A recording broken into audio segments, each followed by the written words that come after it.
but I'm going to present you some of the sample figures, how it may look like for multiple regression. Then these are some of the lines. And here, this is from Nature Method, where one of the paper has shown different types of regressions.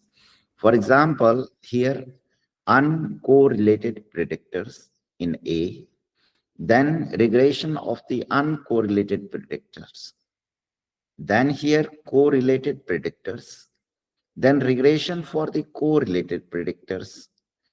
So what you need to be aware, some of the terms, for example, weight on height, weight on jump height, then regression, linear regression, and the linear equations.